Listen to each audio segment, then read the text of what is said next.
നിങ്ങളിതുവരെ ready ആയില്ലേ? മൊബൈലും കുത്തി പിടിച്ചിരിക്കുക, പോണ്ടേ? എങ്ങട് പോണ്ടേന്ന്? എങ്ങട് പോണ്ടേന്നാ? എനിക്ക് കമ്മല് വാങ്ങിക്കാൻ പോണ്ടേ? കമ്മലാന്നാ പറയണ കേട്ടതൊന്ന് സ്വർണ്ണ കമ്മലാന്ന്. ഫാൻസി കമ്മല് വാങ്ങേണ്ട കാര്യം പറയണേ. കഴിഞ്ഞ ആഴ്ചയിൽ ഫാൻസി കമ്മൽ ഒരു ജോഡി മേടിച്ചേ, ഇപ്പൊ വേറെന്തിനാ? അത് സാരിക്ക്, ഇത് ചുരിദാറിന്. അതെ വരുന്നു, 2 മിനിറ്റ്. റീസേ, ഇത് പിന്നെ തൊട്ടാ ഇതൊക്കെ? അതൊക്കെ എന്റെ കമ്മലിന്റെ ബോക്സ്. നോക്ക്, ഒരു ഫാൻസി ഷോപ്പ് തുടങ്ങാനുള്ള അത്രയും കമ്മല് ഇവിടെ ഇരിക്കുന്നുണ്ട്. എന്നിട്ടാണ്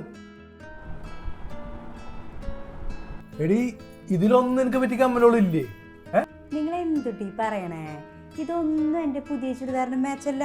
പുതിയത് വാങ്ങണം. കല്യാണത്തിന് സ്വർണ്ണം എടുക്കാൻ പോയപ്പോ ആ സെയിൽസ്മാനോട് ചോദിച്ചു, ചേച്ചിക്ക് സ്വർണ്ണം വലിയ താല്പര്യമില്ലല്ലേ ചേട്ടാന്ന്. അന്ന് ഞാൻ അഭിമാനപൂർവ്വം പറഞ്ഞു, താല്പര്യമില്ല മോനെന്ന്. അപ്പൊ അവൻ പറഞ്ഞു, ചേട്ടാ സ്വർണം താല്പര്യമില്ലാത്ത പെണ്ണാണ്, സൂക്ഷിക്കണം, പേടിക്കണം എന്ന്. ഇപ്പോ ശരിക്കും മനസ്സിലായി, ഒരു 10 പവൻ എടുക്കാനുള്ള സ്വർണത്തിന്റെ കാശ് ഈ ഫാൻസി എടുക്കാൻ ചെലവാക്കിയിട്ടുണ്ട്.